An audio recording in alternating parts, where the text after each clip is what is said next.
यह एक ऐसा ग्रह था जहां पानी की कीमत जान से भी ज्यादा थी। केवल अमीर लोग ही बर्फ वाली कोल्ड ड्रिंक का मजा ले सकते थे, जबकि पानी चुराने वालों को कांच के बक्सों में बंद करके धूप में सुखा दिया जाता था। तपती रेत ही उनकी आखिरी मंजिल बन जाती थी। लेकिन सफेद बालों वाला एक आदमी, जिसका नाम स्नो था, इस भयानक दुनिया की परवाह नहीं करता था। उसने अपने डिब्बे से ताजी स्ट्रॉबेरी निकाली और सबसे लाल स्ट्रॉबेरी को खा लिया। उसका मीठा और रसदार स्वाद मानो इस सूखी धरती को चुनौती दे रहा था। यहाँ एक डिब्बा स्ट्रॉबेरी खरीदना आम आदमी के लिए पूरी जिंदगी की कमाई के बराबर था। पानी की कमी ने इस ग्रह को वीरान बना दिया था। इंसान और जानवर सभी पानी के लिए संघर्ष कर रहे थे। हर जगह पानी चुराने वाले कैदी दिखाई देते थे, जिनकी आंखों में सिर्फ निराशा थी। लेकिन स्नो के लिए ऐशो आराम करना बिल्कुल सामान्य बात थी। वह एक खतरनाक बाजार में पहुंचा और सीधे एक मोटे व्यापारी के पास गया। वह आदमी काले बाजार का मशहूर सौदागर था, जो पैसे के बदले कुछ भी ला सकता था। स्नो ने उससे पृथ्वी से आई एक महंगी चीज खरीदी। साफ था कि उसके पास बहुत दौलत थी, लेकिन स्नो सिर्फ अमीर नहीं था। उसकी असली पहचान एक ऐसे अपराधी की थी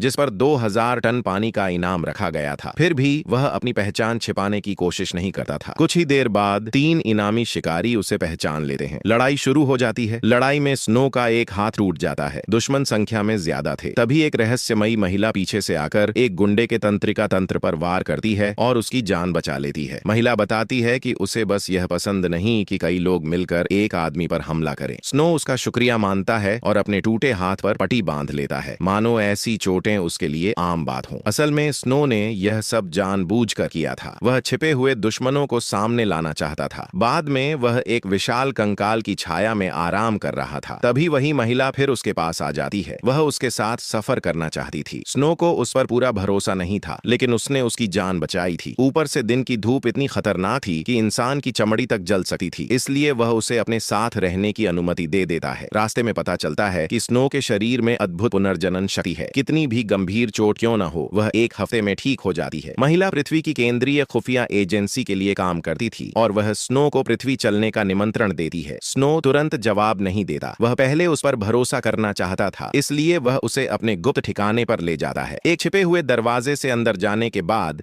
वे एक ऐसी जगह पहुंचते हैं जो इस सूखे ग्रह से बिल्कुल अलग थी। वहां हरे भरे पौधे थे और एक छोटी नदी बह रही थी। इस ग्रह पर जहां पानी सोने से भी कीमती था, वहां इतना पानी देकर महिला हैरान रह जाती है। शाम को स्नो अपने साथ लाई हुई स्ट्रॉबेरी खाता है और पृथ्वी के बारे में सोचता है। तभी महिला नहाकर उसके पास आती है। बातचीत के दौरान पता चलता है कि स्नो 200 साल से भी ज्यादा समय से जीवित है। रात के बीच अचानक खतरे की घंटी बजती है। वही इनामी शिकारी उनका पीछा करते हुए ठिकाने तक पहुंच चुके थे, लेकिन यह स्नो का इलाका था और यहाँ वह हर रास्ते को अच्छी तरह जानता था। एक एक करके वह दुश्मनों को